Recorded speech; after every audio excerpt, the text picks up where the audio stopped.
नमस्कार मंडळी. श्री स्वामी समर्थ.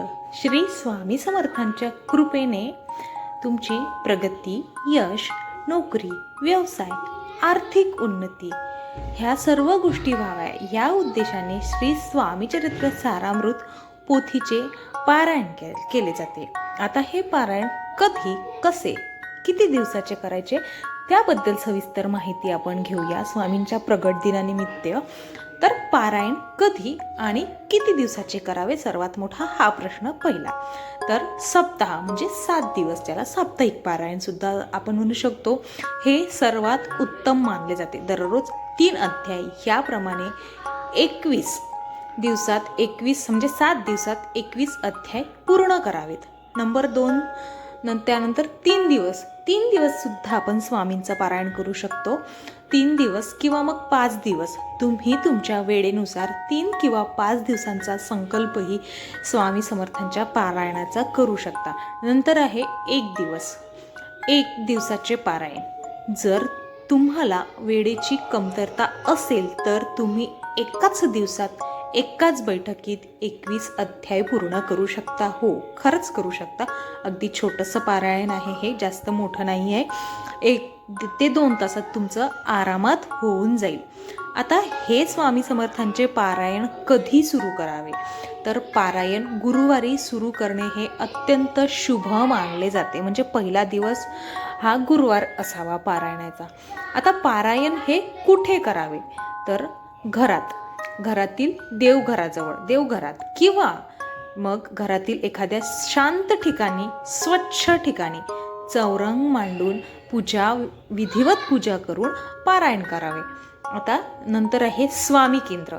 जर तुमच्या घराच्या जवळपासच स्वामी समर्थांचे केंद्र असेल तर शक्य असल्यास जवळच्या श्री स्वामी समर्थ केंद्रात जाऊन पारायण करणे अधिक फायदेशीर ठरले जाते.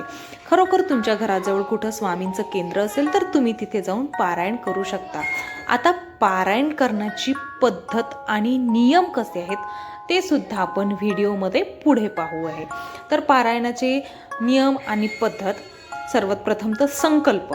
तुम्ही स्वामी समर्थांचं पारायण सुरू करण्यापूर्वी उजव्या हातात पाणी, फुले आणि अक्षता घेऊन संकल्प करावा की मी स्वामी समर्थांच्या कृपेसाठी आणि प्रगतीसाठी, सोबतच जी तुमच्या इच्छा आहे, ज्या इच्छेसाठी तुम्ही पारायण करणार आहे ती इच्छा सांगावी. ह्यासाठी हे मी पारायण करत आहे. त्यानंतर 2 नंबर आहे मांडणी. आता सर्वात महत्त्वाचा भाग पारायणातील मांडणी. चौरंगावर पिवळे किंवा मग भगवे वस्त्र, कापड टाकून स्वामींची मूर्ती किंवा मग फोटो ठेवायचा आणि स्थापना करावी. समयी अगरबत्ती लावावी, विधिवत पूजा करावी. त्यानंतर आहे शुद्धता.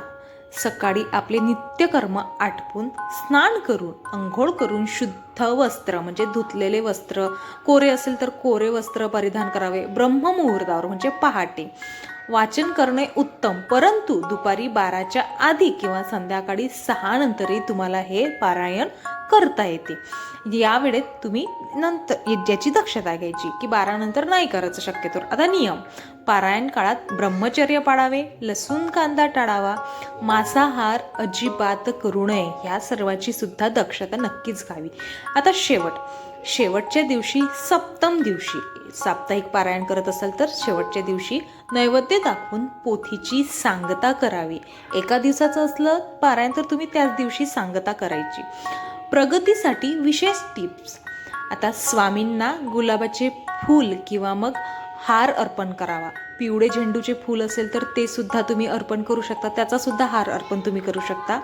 तुमचं पारायण जे तुम्ही करता ते पूर्ण झाल्यावर श्री स्वामी समर्थ या मंत्राचा जप करा. 1 माळ केला तरी चालते किंवा 11 वेळा हा मंत्र म्हटला तरी चालते. तुमच्या वेळेनुसार तुम्ही ॲडजस्ट करू शकता. नंतर आपल्या समस्या स्वामींचरणी सांगून शरणागत भावाने सेवा करा. खरोखर भक्तिभावाने सेवा करा, नित्यनियमाने सेवा करा स्वामींची. सर्वात मेन म्हणजे स्वामी समर्थांवर विश्वास आणि श्रद्धा ठेवून तुम्ही हे सर्व करा.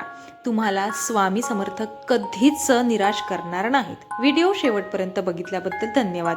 व्हिडिओ आवडल्यास लाईक आणि शेअर नक्कीच करा आणि असेच माहितीपूर्ण व्हिडिओ पाहण्यासाठी आमच्या चॅनलला सबस्क्राईब करायला विसरू नका. धन्यवाद.